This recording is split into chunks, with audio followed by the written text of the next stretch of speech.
Hello बच्चों, कैसे हैं? मस्त बिल्कुल। आप देख रहे हैं Atul academy classes. Atul academy classes में आपका स्वागत है। आपको ईथर के बारे में बताया जा रहा था। ईथर लगभग समाप्त होने की कगार पर है। एक दो रिएक्शन इसके बारे में और बता करके फिर आपके बुक के क्वेश्चन पे चलूंगा, ठीक है ना? आप देखोगे, पहला चीज, ईथर के रासायनिक गुण में सबसे ज्यादा इंपॉर्टेंट जो अभिक्रिया थी वह हाइड्रोजन आयोडाइड के साथ अभिक्रिया थी, ठीक है। इसके बाद ईथर का अम्लीय जलयोजन होता है।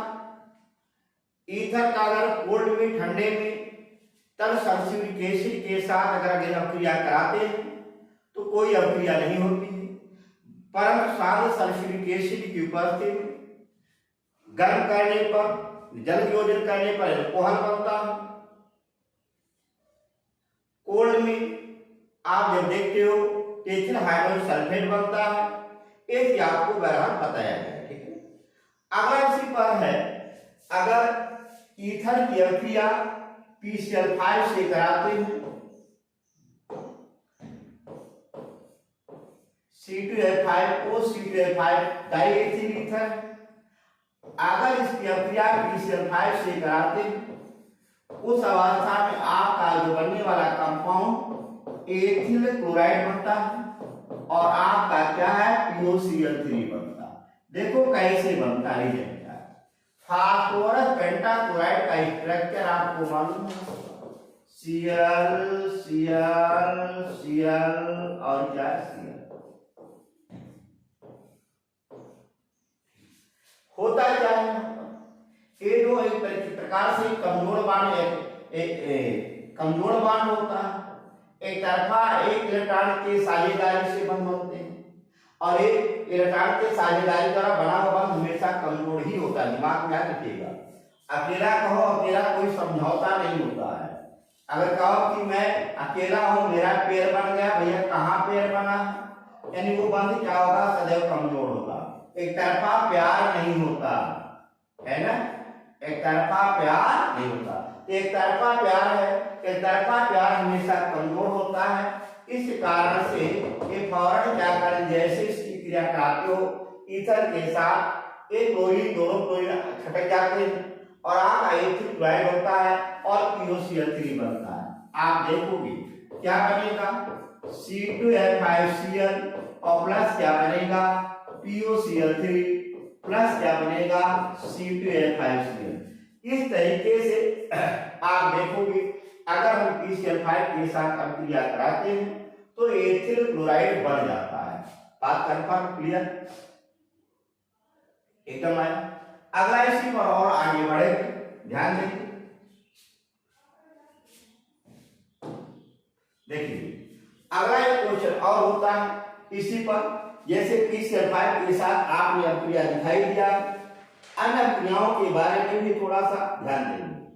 जैसे आप कार्बोक्सिलिक हाइड्राइड के साथ अगर अभिक्रिया कराते हैं उस अवस्था में एस्टर बनता है, ध्यान दीजिएगा।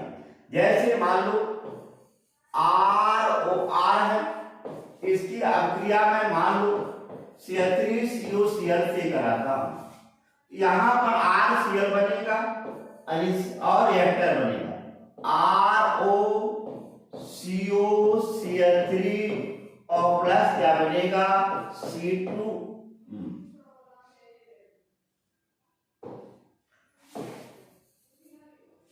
देखो और क्या बनेगा आपका,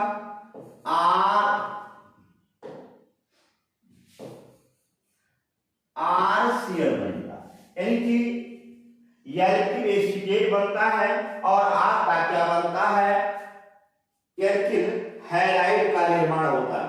ये जो अभिक्रिया कराई जाती है कि आपको मालूम है निर्जल AlCl3 की उपस्थिति में अभिक्रिया होती है। ये अभिक्रिया होती कैसे है, यहाँ पर इलेक्ट्रोफाइल का निर्माण होता है। इसकी मैकेनिज्म के बारे में थोड़ा सा जान लीजिए। होता क्या है, यहाँ पर Cl3COCl AlCl3 के साथ अब क्रिया का इलेक्ट्रोफाइल है, दूसरे को भी क्या बनेगा, इलेक्ट्रोफाइल ही बनेगा। Cl3 C positive double bond O और प्लस AlCl4 नेगेटिव। अब देखोगे इसे इलेक्ट्रॉन चाहिए कि नहीं चाहिए, ऑक्सीजन के पास इलेक्ट्रॉन है तो करेगा क्या यहाँ पर, Cl3 C double bond O positive plus R O and R। इसे इलेक्ट्रॉन चाहिए, इलेक्ट्रॉन को क्या करेगा, ग्रहण करेगा। आप देखिएगा यहां पर Cl3 C double bond O, यहां पर आपका क्या है O, इधर भी R, इधर भी R, एक पॉजिटिव चार्ज कहां है। अब देखिएगा ऑक्सीजन पर पॉजिटिव चार्ज हो गया, अपने चार्ज को मिनिमाइज करने के लिए एल्किल ग्रुप से इलेक्ट्रॉन को खींचेगा और खींच करके एल्किल पर पॉजिटिव समूह जाएगा और अपने चार्ज को मिनिमाइज कर देगा।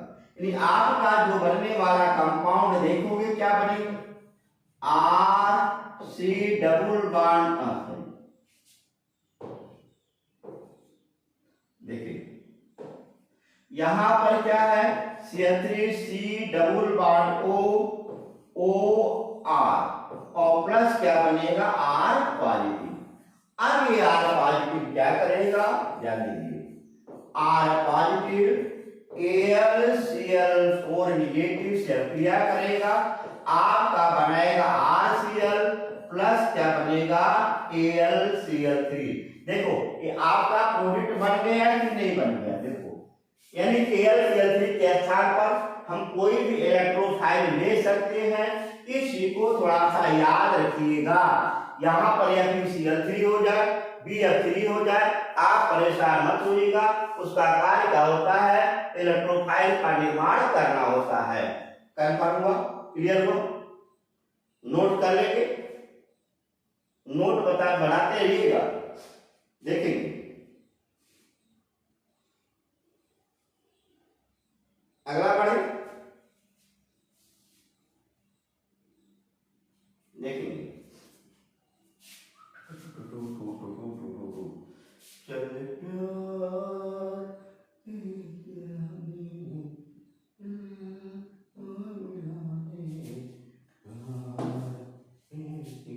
देखो अगला क्या होता है, इसमें कार्बन मोनोऑक्साइड के साथ अभिक्रिया भी देख सकते हो, ये भी मेरा इलेक्ट्रोफाइल होता है। इसे और इलेक्ट्रोफाइल बनाने के लिए हम किसी इलेक्ट्रोफाइल की उपस्थिति में अभिक्रिया कराते हैं। इस अभिक्रिया के द्वारा भी रिएक्टर का निर्माण होता है। जैसे देखोगे, जैसे देखिए R O R को यदि मैं कार्बन मोनोऑक्साइड के साथ अभिक्रिया कराता हूं, कार्बन मोनोऑक्साइड के साथ क्रिया इन प्रेजेंस ऑफ इसके BF3 500 वायुमंडलीय दाब और 150 डिग्री सेंटीग्रेड तापमान, उस अवस्था में भी आपका जो बनने वाला कंपाउंड एस्टर ही होता है RCOOR। ध्यान दीजिएगा, बात कंफर्म। AR को यहां पर BF3 लिया गया, इसके स्थान पे मर्क्यूरिक ऑक्साइड भी ले सकते हो, यानी कि कोई भी इलेक्ट्रोफाइल कंपाउंड यहां पर प्रयोग कर सकते हो। इलेक्ट्रोफाइल की उपस्थिति में उच्च ताप पर कार्बन मोनोऑक्साइड के साथ ईथर की अभिक्रिया कराई जाती है। उस अवस्था में जो आपका बनने वाला कंपाउंड वो क्या होता है, एस्टर होता है। आप नोट करते रहिएगा, नोट बनाते रहिएगा, इसके बारे में थोड़ा सा ध्यान देते रहिएगा। अगला इसी पर नेक्स्ट क्वेश्चन पे आप देखोगे, देखेंगे। अब इसके कुछ उपयोग भी देख ले। और कुछ फिजिकल प्रॉपर्टी भी देखेंगे। ठीक है, पहले ईथर के हम लोग क्या करते हैं, भौतिक गुण बात करते हैं। ठीक है ना, देखिए पहले हम क्या करेंगे, कुछ फिजिकल प्रॉपर्टी लेते हैं और कुछ आपका उपयोग की भी काउंटिंग करते हैं। देखेंगे, नोट करते जाइएगा। देखिए इसके भौतिक गुण क्या है, ईथर के भौतिक गुण। रासायनिक गुण आपका लगभग खत्म है, एक आध अगर बचे होंगे तो उसको देखिएगा, जो नहीं समझ आएगा पूछिएगा। भौतिक गुण में देखिए, पहला आप एक चीज देखेंगे, जो डाइमेथिल ईथर होता है और मेथिल ईथर एथिल ईथर होता है। यानी आप देखोगे डाइमेथिल ईथर CH3OCH3 और मेथिल एथिल ईथर CH3OC2H5 ये सामान्य ताप पर क्या होती है, गैस होती है। दिमाग में रखना, डाइमेथिल ईथर और मेथिल एथिल ईथर ये सामान्य ताप पर क्या होती है, गैस होती है। और उच्चतर जितने भी ईथर होते हैं ये सभी के सभी, इसके अलावा जितने भी ईथर होते हैं ये सभी के सभी वाष्पशील द्रव होते हैं। यानी कि मेथिल एथिल ईथर और डाइमेथिल ईथर ये गैसें होती हैं और इसके ऊपर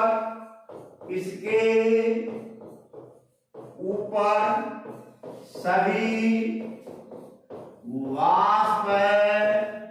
वाष्पशील क्या होती हैं, द्रव होती हैं। बात क्लियर, एकदम आया।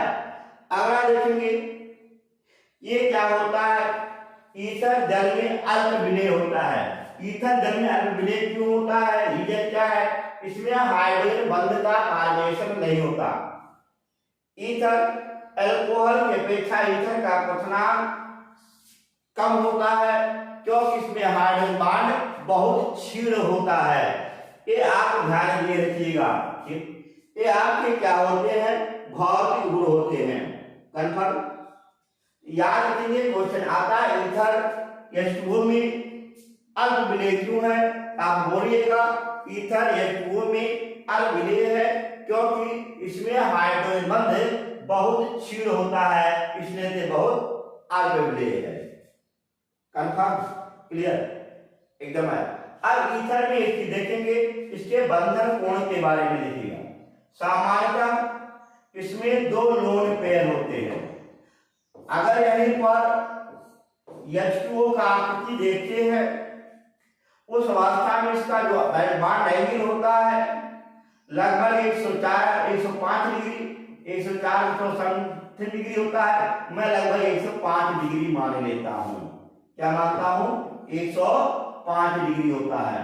जबकि यहीं पर भारी भरकम समूह होने के कारण ईथर का जो बॉन्ड एंगल होता है वह आपका जल की अपेक्षा क्या होता है, अधिक हो जाता है। इसके जो मध्य बंधन कोण होता है वह 110 डिग्री होता है। आप देखेंगे इस तरीके से अगर बंधन कोण की भी बात करता हूं, शेप दोनों का भी शेप होगा, इसका भी शेप भी होगा और इनके मध्य बंधन कोण 105 डिग्री होता है जबकि इसके मध्य बंधन कोण 110 डिग्री होता है। इसका डायपोल मोमेंट का मान सदैव क्या होता है, निश्चित होता है। इसका डायपोल मोमेंट शून्य नहीं होता है, इसका डायपोल मोमेंट लगभग 108 डबाई होता है। इस चीज को थोड़ा सा ध्यान दिए रखेंगे। ये ईथर के क्या होते हैं, आपके भौतिक गुण होते हैं। अब ईथर के उपयोग पर चलते हैं, देखेंगे।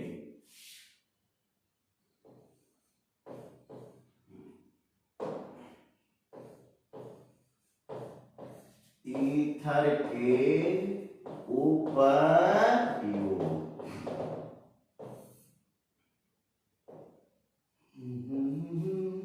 ये क्या है, ईथर के उपयोग। ईथर का उपयोग क्या होता है, पहला चीज देखिए, ईथर का जो उपयोग होता है कार्बनिक विलायकों, ठीक है ना। नंबर 1 जो होता है इसका उपयोग कार्बनिक विलायक,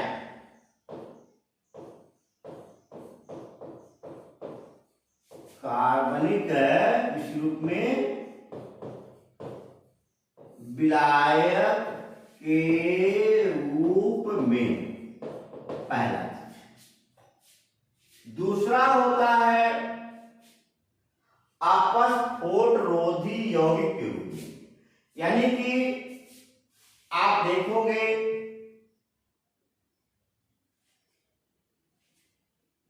isopropyl ether, di isopropyl ether,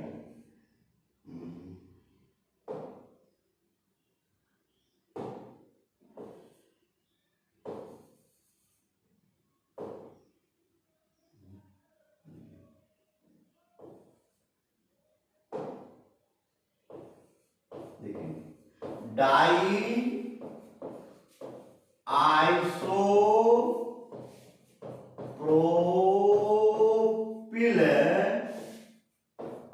ether, यह क्या होता है, अपस्फोटन को रोकने में, अपस्फोट रोधी यौगिक में, रोधी के रूप में होता है। अब सवाल होता है, इसमें एक वर्ड बोला गया अपस्फोट रोधी यौगिक क्या होता है। अपस्फोट आने से पहले क्या हो जाए, फूट जाए, है आने से पहले क्या हो जाए, फूट जाए। कहां पर, यानी कि सिलेंडर पिस्टन के द्वारा समय से पूर्व ईंधन के जल जाने की घटना को अपस्फोटन कहते हैं, और उसी अपस्फोटन को रोकने के लिए इसका उपयोग करते हैं डाई आइसोप्रोपिल ईथर का।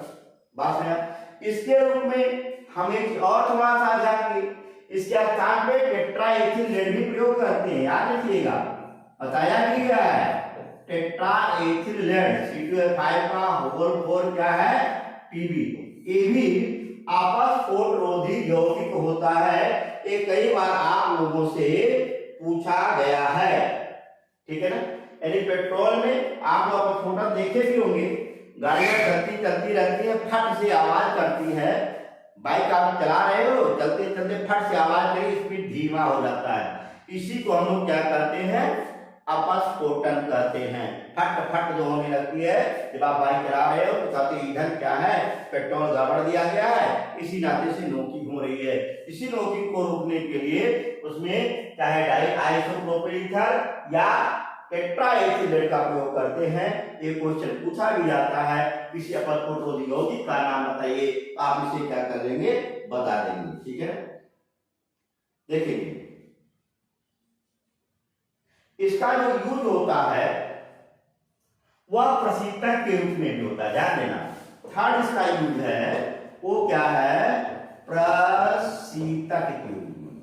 एक ऐसे होता है, एक बर्फ में ईथर मिला करके क्या करते हैं, बर्फ प्लस ईथर मिला देते हैं और वहां के टेम्परेचर को बिल्कुल डाउन कर देता है, -10 डिग्री सेंटीग्रेड तक डाउन कर देता है, और जिसके कारण इसका हम प्रशीतक के रूप में क्या कर लेते हैं, प्रयोग कर लेते हैं। बात करने पर अगला देखेंगे, चौथा इसका उपयोग भी हम लोग देखेंगे, ठीक है ना, देखेंगे। और बाकी तो आपको मालूम है, वोल्टेज क्रियाई इत्यादि में इसका प्रयोग करते हैं, ठीक है ना। ईथर का उपयोग जो है क्रियाओं के लिए, जिसे वोल्टेज क्रिया है ना, या तमाम क्रियाओं में विलायक के रूप में इसका प्रयोग करते शुरू में लिखवाया दिया गया है। और इसका उपयोग जो जनरली करते हैं, यह निश्चेतक के रूप में भी करते हैं। डाईएथिल ईथर का उपयोग C2H5O का उपयोग जो करते हैं वो किस रूप में करते हैं, निश्चेतक के रूप में करते हैं, ठीक है ना। ये क्या करते हैं, निश्चेतक के रूप में करते हैं, लेकिन अब इसका उपयोग निश्चेतक के रूप में नहीं करते। कारण क्या है, इसमें एक ध्यान देते हैं कि जब इसे क्या नाम है, ये प्रकाश की उपस्थिति में वायु के साथ अभिक्रिया कर लेता है, मान लो देखो आपको रिएक्शन बताया गया है, और पेरोक्साइड बना लेता है Cl3CH2O, यहाँ पर ये क्या करता है, वायु के साथ पराबैंगनी प्रकाश की उपस्थिति में क्रिया कर लेता है और CH OOH और CH3 बना लेता है, जिसके कारण विषैला हो जाता है ना। और इसी के कारण जो होता है, अब इसका उपयोग हम लोग क्या करते हैं, नहीं करते। हाँ, अगर डाइएथिल ईथर का उपयोग करना है तो इसके हम लोग पहले शुद्धता की जांच करते हैं कि डाइएथिल ईथर शुद्ध है कि अशुद्ध है, इसके बारे में थोड़ा सा ध्यान देते हैं। यदि डाइएथिल ईथर को हम डाइएथिल ईथर को अगर फेरस सल्फेट और पोटेशियम साइनेट KCl इसके साथ फेरस सल्फेट थायोसाइनेट, देखो KCNS, देखो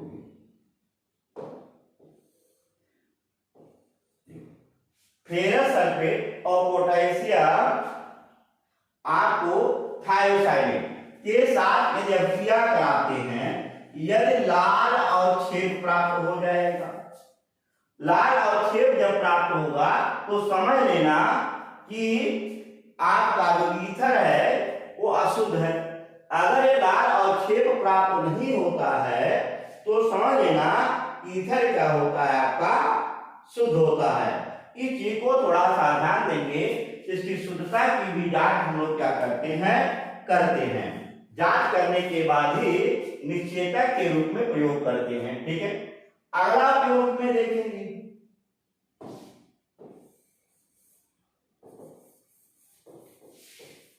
देखो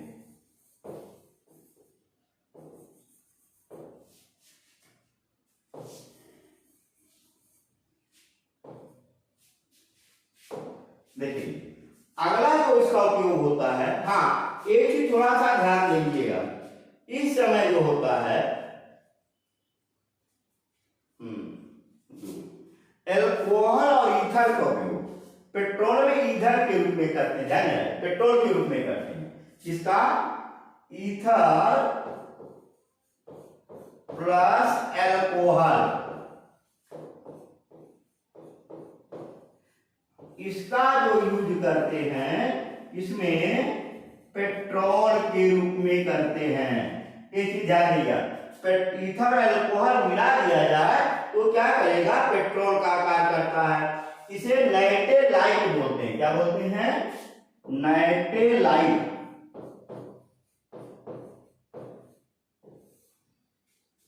बात क्लियर। तो अगर क्वेश्चन आता है कि नाइट्रेलाइट क्या होता है, आप बोलोगे इसका उपयोग क्या होता है, तो पेट्रोल और ईथर के जो मिश्रण का प्रयोग हम लोग क्या करेंगे, ईथर एल्कोहल का मिश्रण का प्रयोग बाइक में पेट्रोल के रूप में करते हैं। इसे हम लोग नाइट्रेलाइट कहते हैं। एक चीज थोड़ा नोट करके नोट कर लेना बेटा, इसमें जैसे अब वर्तमान में हम लोग जो निश्चेतक के रूप में ईथर का प्रयोग नहीं करते हैं, हैलोथेन का प्रयोग करते हैं। इसका हैलोएथेन का प्रयोग करते हैं निश्चेतक के रूप में। इस समय वर्तमान में निश्चेतक के रूप में हैलोएथेन, इसका जो सूत्र होता है CH3 Cl और क्या होता है Br।